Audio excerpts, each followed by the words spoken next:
you think of oats or like even almonds, like they're not fatty and they're not rich, so you don't get that like creamy texture from them. So you have to add fats, and that's a big thing that we do differently is use a lot of cashews. Because we do that, we get all of the texture, all of the protein, all of that comes directly from the nuts, and we don't have to like use fillers and just extra garbage to like give it a mouthfeel and give it texture. All right, guys, Joe from Nutcase here today. Thanks for coming on. My pleasure. Good to be here. Yeah, gearing up for the poker tournament tonight. You excited? I'm pumped. You're a player, so you got a little edge on everyone. So I'm not playing tonight. You're not? I'm here rooting Ninja on tonight, and then we have our own game on Saturday as well. Okay. Did you give Ninja some lessons? Yeah, he would kill me if I said that. Yeah. No, yeah, we're very competitive. But we try to give him some pointers, but he's got the hang of it. I love that. Where'd you get that competitive nature from, you think? Oh, I don't know. I always had it. I grew up playing competitive boys hockey. Really? And I think I've always just loved to challenge myself. And yeah, I don't know where it comes from, but everything needs to be a battle or challenge, or we prop bets, you know. I love that. Yeah. Well, that's how poker players think. They bet on everything. Exactly. So you were too good for the girls' hockey team, huh? It wasn't a big thing at the time, but I also, and I like to play full contact as well. I had a bit of an edge because girls tend to mature sooner. So in the first few years, I was actually bigger than most of the guys, and then they all caught up and just beat at me. And I was like, okay. That's how it works. I remember going on the playground as a kid. Yeah. It was even matches with both genders. Yeah. Yeah. But then guys got faster and stronger. Over probably one summer, you're just like, it was like maybe middle school around that time. Yeah. Yeah. But yeah, we used to play soccer with everyone, and it was super fun. If only life could stay that way. Yeah. Let's talk about the drink, though. Nutcase milk. How did this start? So I was one of those kids that was a total Nesquik addict. And it was a sad day when I started to read labels and I finally just kind of clued in and was like, I really shouldn't be putting this in my body anymore. Also, noticing how I felt after it. So that just, shattered all the dreams of chocolate milk. And it was, probably over a decade that I kind of just forgot about it. And of course, the silver lining of COVID is that it gave us time. And that's a recipe for disaster in my case most of the time because I get bored really quickly. So I was in Canada. We had some lockdowns. We really couldn't do anything. And I just started craving that chocolate milk again, that comfort food. And that's when, because I had nothing else to do, all of a sudden I was like, I wonder if I can make my own. I'll just, Google how do you make cashew, and I really like cashews. I'm not vegan. I just really think it makes a rich, creamy base for milk. So I always liked cashew milk. I found some cashews in the pantry, worked with the Vitamix, and just kind of whipped up a batch, really not thinking it was going to work. I was like, how is this possible that you just throw things in the Vitamix and it comes out great? But I tried it, and it shocked me because it was actually really good. Wow. And that said, I'm biased. Maybe I'm just telling myself it's good. So I invited my friend Brooke over and kind of just handed her a cup. And I was like, hey, drink this. And good thing she trusts me because she's like, okay. And she had a sip, and she was kind of like, wait, you made this? And I was like, yeah. We were both like, can you believe it? But that kind of confirmed it was so good. And then my husband tried it as well, and he's my toughest critic. And he was like, yeah, actually, I would drink this. And he had, doesn't drink nut milk or anything. So I was like, okay, cool. And then that's when we're like, okay, well, what do we do with this? I think it's actually really good. I happen to back home in Canada, I own a restaurant. Yeah. So we're like, why don't we just put it on the shelf at the restaurant? We'll see what happens. And it just flew off the shelf. Wow. We're like, well, that's interesting. And the other part that was really cool is within a few weeks, we started to have other restaurants and retailers coming to the restaurant being like, hey, who's your supplier? Where are you getting this stuff from? And we're like, we're just making it in the back. And that's where we kind of started to say, okay, maybe maybe we're onto something.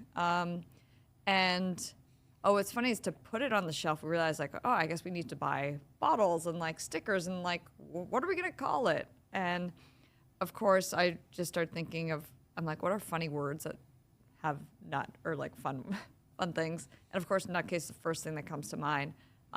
Clearly, I was a bit of a hyper child, so it's something I've been called more than once in my life. So it's the brand is very authentically named after me. And that's actually been really cool to see that it resonates with a lot of people. Like one of my favorite comments is when people comment on the brand name and they're just like, oh, like, welcome to the club, or just like they feel seen. So yeah, from there, that's basically how we created it, tested it, validated it, and kind of saw the opportunity. And then of course, I'm kind of a serial entrepreneur. So as soon as I kind of saw that, I was like, okay, I'll dive in, do my research, and really saw that there is a big gap in the market. And of course, I kind of already knew that because I'd been looking for years for a healthier chocolate milk that was also tasty. Right. And had not found one. So from there we saw the opportunity, wanted to try to scale it, but didn't. Obviously, I'd never run a beverage company. I had no idea what I was doing. And because it was mid-COVID, to be honest, we like struggled at first because we couldn't find a co-packer, no one would answer the phone. And lo and behold, it all came down to a random brunch at Catch in Vegas with some friends, with Rich Blankenship and Jonah. And we were just chatting about startups and businesses and stuff. And Rich was like, hey, what's this chocolate milk I keep seeing on your Instagram? And I was like, oh, that's super random. And I just explained the story to him. But I told him, like, we haven't been able to figure out how to scale it. And out of nowhere, he's like, oh, by the way, we started a VC fund. I was like, what are you talking about? And he's like, we've backed CPG companies. And I was like, I had no clue. And so he said, why don't you talk to one of our other founders? And he has an ops guy. They might be able to help make this happen. I was like, okay, cool. But really, like not thinking much of it. But of course, he made that call, made the intro. That guy connected me to this ops guy, David. And as soon as he heard about the concept and the product, he's like, oh, I love this. Like, yeah, let's do this. Wow. And he was like, I've got, like, here's a formulator for you. Here's a co-packer. Just line it up, open all the doors. And we're like, okay, I guess we're doing this. And just got real. And yeah, I remember the day being like, oh, yeah, I guess we are doing this. And they came in and true to their word, they were our lead backers. Because when he made the intro, he kind of made a joke of like, if you do this though, like you have to let us in the first round. And I was like, yeah, of course. Still like not really think it was serious at the time, but yeah, all of that, just these little moments that unlock something, and then I'm like, okay, here we are. I guess we're doing this. Wow. Go to Catch at I got to go to Catch more. Yeah, get brunch there. You never know what's gonna happen. Damn, that's awesome. And now you guys are doing really well. You got some big people behind this thing. So that's also been super interesting. It's we look a lot bigger than we are because from before we even launched, we got introduced to Ninja. That's another funny poker story because I know Phil Hellmuth, and he had just played a crazy big game in LA with Ninja and Mr. Beast and all those guys. And Phil sat next to Tyler, so they got to know each other and kept in touch. So when I was catching up with Phil one day, I told him about this chocolate milk, and he was like, I love chocolate milk, and he got all giddy. He's like, send me some. So I'm like, sure. So I shipped some to him. He loved it. So he came on as an investor and advisor, and he immediately was like, who we should send some to? And I was like, who are you thinking? He's like, Ninja. And I'm like, oh, that's random. I'm like, okay, sure. Like, why not? So he texted Tyler, and Tyler immediately was like, yeah, this looks really cool. Send me some. We sent him some. I really didn't know what he would think about it. Yeah. Or if he drank nut milk or whatnot. But as soon as he got it and tried it, he's like, I love this. He's like, wow. I have like a massive sweet tooth, and this just like hits the spot. I love how clean it is. And he's like, well, yeah, let's do something together. And I was like, oh, again, like I keep getting caught off guard because it's just like not expecting these things to all come together. So I actually flew down to have dinner with him and kind of brainstorm and see, first of all, see how we hit it off. And it just was all so natural. We got along so easily. He totally understood the product. Like he really genuinely loved it. And I know he was excited to work with a product that he'd feel really good about, promoting to his fans and whatnot. So he ended up coming on board fully as a co-founder. That's awesome. Pre-launch. So that makes us look a lot bigger than we are. So we launched with Ninja, like it's only been about half a year. Wow. And we started with just online D2C, and after a few months as well, we met Steve Aoki, and just before launching the strawberry flavor, he tried that one. He loved the strawberry one. So he also came on board. So yeah, we have this like powerhouse dream team, but we're still like brand new. So people think we're a lot bigger than we are. We get like these crazy partnership requests sometimes that we're like, yeah, we don't have that budget. We got a call from the UFC a week before the Sphere fight. And they're like, one of our sponsors just dropped out. Do you want the spot? And I'm like, yeah, sure. What does that cost? Probably like $500K. I'm like, pretty much exactly. I was like, that is all of what we've raised so far to date. But I was like, cool, but yeah, maybe next year. Yeah. So that's just the tricky. It's cool, but it's tricky because people are like looking at it, coming at us for like big sponsorships and stuff. And I'm like, yeah, we're not. We're like, we're a scrappy startup still. And they're like, well, I'm like, we're not paying them. Like they're part of the team.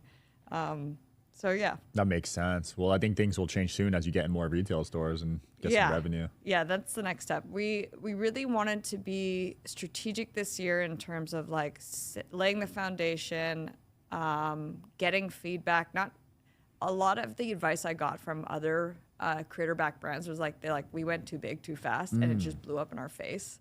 So they're like, go slow, get the feedback. So that's something that we're doing. So this year really is like testing, and then we're gonna go big next year. I love that. I can't wait till I see it in stores. This is good, by the way. Thank you. Like, I never was a Nesquik kid, but I saw that stuff everywhere growing up. It's It's Nesquik or Yoo-Hoo. Yeah, I saw them everywhere. I wasn't big on chocolate milk growing up, but I know a lot of kids were. Like, I remember the milk cartons. Yes. That was the most popular flavor. Yeah. And those are probably terrible for you, too.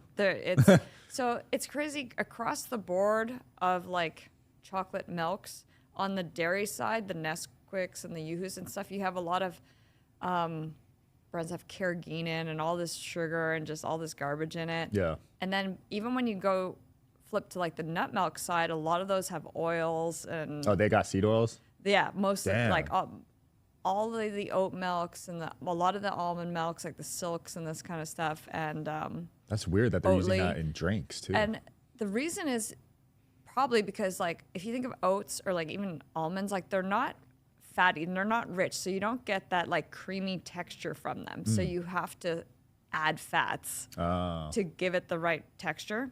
And that's a big thing that we do differently is, first of all, we use a lot of cashews. So it's nutritious and it's more expensive. It's a more premium drink. But because we do that, we get all of the texture, all of the protein, all of that comes directly from the nuts. And we don't have to like use fillers and just extra garbage to like give it a mouthfeel and give it texture. That makes sense. 5 grams of protein in this. You drink 2 of these a day, that's 10 grams right there. Exactly. And we're not trying to be a protein shake either, because I find you sacrifice too much on taste for that, and I just really don't like the like chalky protein. I got terrible taste. Memories of trying to gain weight off protein shakes. Yeah. And like almost throwing up. Exactly. So we you know what, we're just trying to be a better for you chocolate milk, and there's 5 grams of protein. The one thing that we really knock it out of the park with is potassium, which is really good for recovery, especially for like cardio endurance based workouts or athletes, or like post sports, post tennis, post pickleball. Really helps with hydration, and that naturally from the cashews and the agave and the ingredients that we have in there, it's naturally incredibly high, like more than coconut water, which we were just talking about. Like that can has more potassium than a large banana. Whoa. So for like runners and stuff that like to crush bananas after a run, it also like helps prevent cramping. Yeah. So I got to start drinking this after basketball games, though. there you go. Yeah. Wow. That's good to know. Yeah, 680 grams. That is a lot of potassium. So So cashews have that much? cashews and the agave and the dates also Wow. contribute to that. That's cool. Yeah, this thing is, I see a lot of potential with this. Thank you. And you got the right partners, the right celebrities that actually care about it. Because sometimes celebrities just put their face on stuff. Yeah, that was one thing I would never do. So it had to be super authentic. And the funny story with Aoki actually is he tried our V1 chocolate, and it was not very good. And he was just like, "Yeah, this is not good." And we're like, "Oh, okay." But I appreciated the honesty, right? And when he got to try the strawberry, that was like, then he was like, "Oh yeah, like this is it. This is my jam." This is the V1?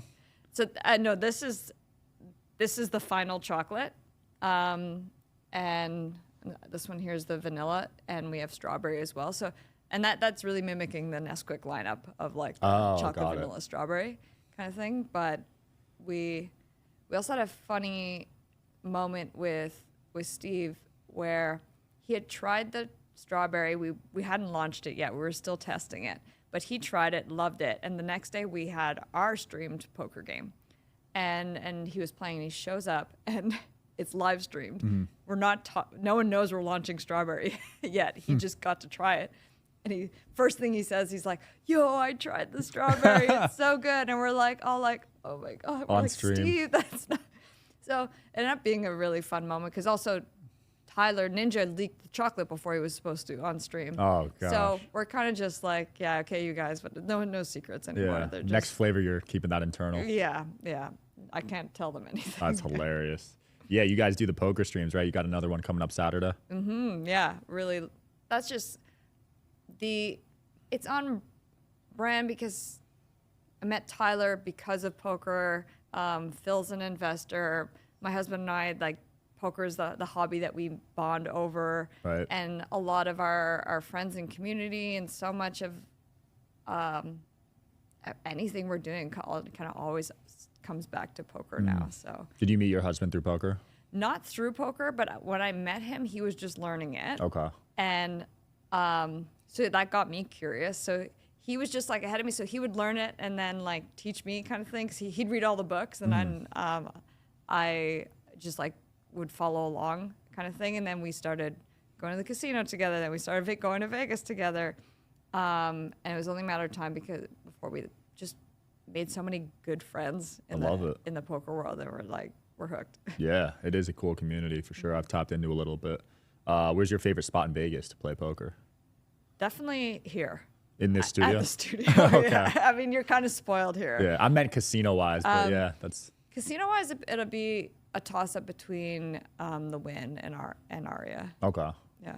Yeah, the wind's nice, right? Depends on the mood. Yeah, during the day, because it's brighter and stuff, I like to play there because it's much darker in Aria. But at night, that's kind of the vibe. Have you tried the new one in the Venetian yet? The new room? No. Yeah, they just opened up. Okay. Apparently, it's the biggest poker room in the...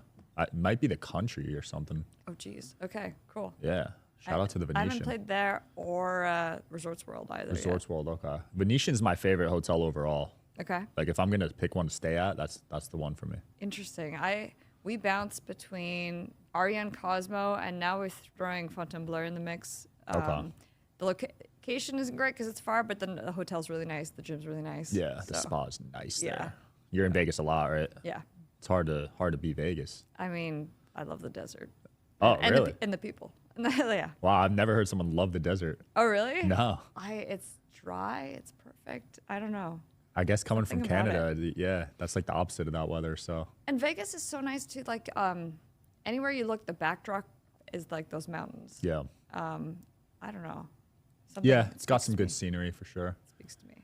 Yeah, I think. Well, I haven't been to Canada where you're from, but Yeah. it's hard to beat Vegas for me. So. Yeah, I mean, it's humid there, and yeah, just a different. It's humid in Canada. Yeah. Oh, I didn't know. Well, that. in East Coast, I guess Ottawa's on the east, so Oh, got it. yeah. You said you were an entrepreneur before this company. Mm-hmm. What else were you doing beforehand? So before that, I have a restaurant that still operates, but I put people, have a general manager who kind of runs it, so it runs itself now. And prior to that, we had launched an experience company, which basically just gave people access to like really crazy experiences. And we actually pulled off some pretty crazy, really cool stuff, but ultimately it just wasn't sustainable. It was also a funny story where I knew some of the guys high up at Airbnb, and then I told them this idea. I launched it, and then Airbnb launched Airbnb Experiences. And I was like, that was because of you? they won't admit that, but it was suspicious. I've seen that. I've never used it, but I've seen it. Yeah, I've tried a couple in Japan. It was worked out pretty kind of cool. We Really? did this met this samurai guy and sliced some stuff with some swords. Wow. And you booked that on Airbnb? Yeah. That's interesting. Yeah, it was pretty cool. Okay. I'll have to look into that, but I'm upset they stole that from you. That sucks. I mean, yeah, They're ruthless. it was. That's how business is at a high level, though. It really is, and I was Cutthroat. like, yeah, Damn. Yep. Yeah. Well, they sold their company, though, right? Airbnb. The founders? I'm sure they've cashed out somewhat, but I'm not sure. Oh, okay. Well, I'll use Verbo instead for you. Yes, thank you. I know. I haven't stayed in Airbnb since. You said you pulled off some crazy stuff, though. What was the craziest thing you pulled off for that experience company? So in Canada, we had we got access to the Special Forces training facility, and one thing that was cool. We went in a private quarry, and we were racing Humvees, and then working with world-class snipers to do Whoa. shooting stuff. So that was on the military side, we did some really cool stuff, and then we did with some flight instructors, some crazy aerobatic flights. You were in the plane with them? In the plane, yeah. Oh my gosh. I almost threw up. Yeah, I would have been freaking out. It was not good. They're after a few barrel rolls, I was like, no, take me down. I'm like, I always had to be the guinea pig for these things. And some of them were pretty rough, but, and that's how we initially met Hellmuth as well, because he did a cool poker experience. Oh, yeah? That was one of the prizes or experiences? It was one of the ones that you could book where I was to play with Phil. Got it. Heads up or He would do whatever you wanted. So if we could try to organize a little game if you rather play a proper game, or we could just do a coaching session or whatever people That's cool. were into. Is he the best player you've ever played against? This is a tricky question. It all depends on the style, right? He's great, obviously in big fields and different areas, and then we're also friends with, the Foxons and stuff. Yeah. They're who crush it if you're playing a bunch of other really high level pros. Yeah. So I would say it depends on. Oh, he's going to be angry with you. The tournament, yeah. I mean, Phil, it's okay. We troll each other. It's all. Yeah, he came on the show and said he's the GOAT. Oh, I mean, I got so many hate comments for that one. I do have some pretty cool Phil stories though, where so when we come to Aria, most of the time we have our dog with us. Okay. And she looks like a mini wolf. The breed's called Tamascan, but they're pretty striking and they get a lot of attention. And Phil invited us to a group dinner at Carbone, and we didn't have a dog sitter, so we're like, oh, he's like, come. We're like, we'd love to come, but we can only come if we can bring Billy. And I was like, I'm pretty sure Carbone will not let us bring our little wolf dog into the restaurant. And Phil goes, I'm Phil Hellmuth. Oh my god. He's like, of course we can. So I'm like, okay. So we show up with our dog. They let us in. What? Yeah. So Carbone's the nicest restaurant in Vegas. And everybody in the restaurant, I swear, stopped and looked at us. And then we went to the private room. The best part of this story is the waiters then go does the dog want something? And we're like, what? And they're like a steak. And we're like, sure. Like, you'll bring her a steak. And so they brought her this big steak. And they were dumping Fiji water for her into a bowl. And we're just like, oh my God. I thought I got a great night. And of course, because it's all a poker crowd, at the end of the dinner, we play credit card roulette. So someone wins or loses in this case. Yeah. And they're like, everybody's, poking at them. You lost. You have to pay for the dinner. And then they're like, they're fine with it. But then it dawns on us after like 5 minutes. We're like, you just paid for the dog's dinner too. We're like, that steak was probably like $60, $80, right? Damn. You're just like, Billy says thank you. $2,000 bill. Yeah. I've actually, knock on wood, I've never lost credit card roulette. Me neither. I'm 5-0. Yeah, I'm doing good, but I'm overdue. So there's some techniques. Like you gotta strategize on what card you use. I don't use the heavier Amexes. Right. Because I feel like they'll take that one out. Smart So I use the sleek ones. Smart. Yeah, 5-0. Credit card roulette's fun. Yeah. I highly recommend everyone try it. Yeah, I mean, when you're going for dinner with poker people, like that's normal. It's never going to be split bills. Or you're either that, or you're going to end up doing some sort of prop bet. Or yeah. Do you play pretty comfortable? Have you ever been like playing uncomfortable, like the stakes were too high? It's not the stakes; it's the cameras. Really? I hate playing on camera. Oh wow. Because I have my own ideas, and they might not really understand what I'm doing. So you're afraid of getting judged on your style? Yeah, I think it's that.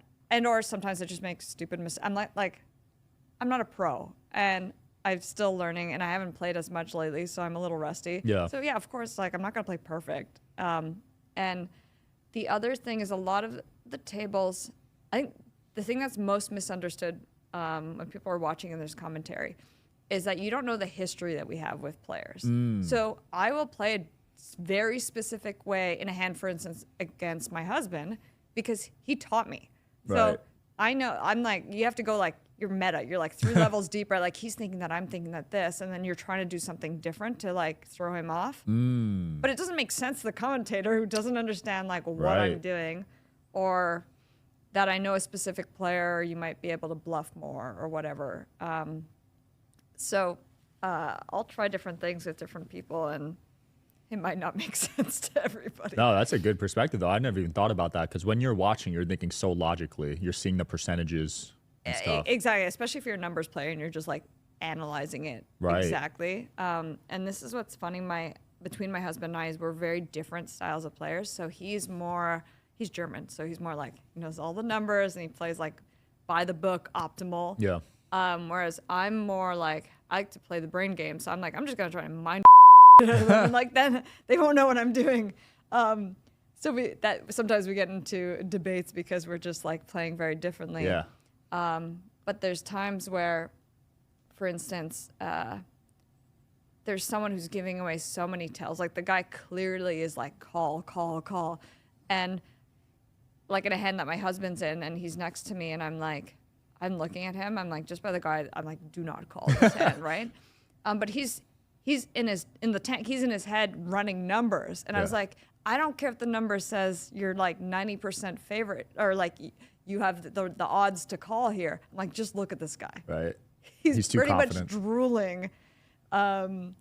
Just like don't call. So he's like, you got to run more numbers, and I'm like, you got to just like look around. Right. I think you need both to be the best. Ideally, yeah. Like you need that feel for the game, being able to read people, but also the GTO stuff is pretty needed these days.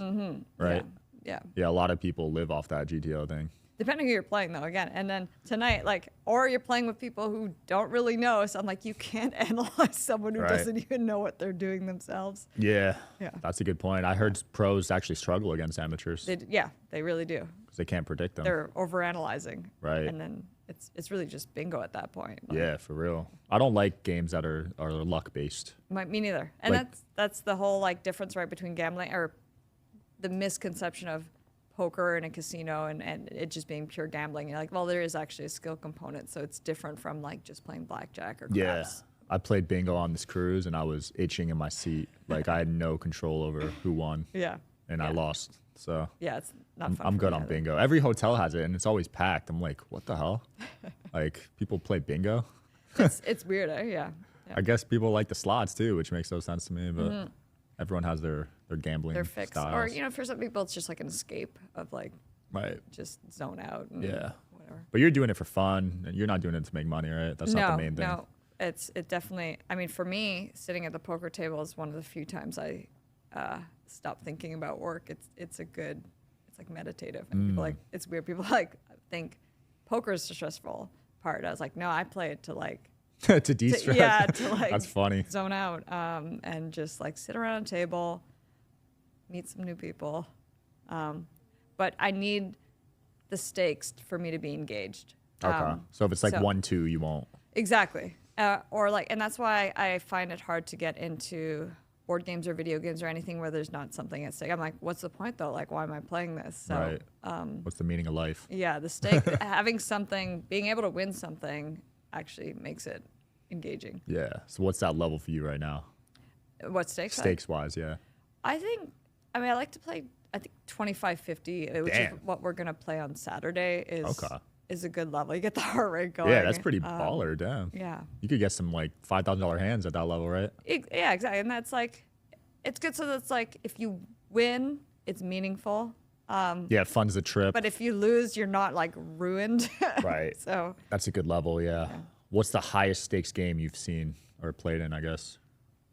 I think it was a couple of 50, 100 games. Okay. There's a couple of poker after darks. I think that's what we played. And like 50, 100. that was stressful. So that's like a 100K buy-in, right? That's a big buy-in. What were we?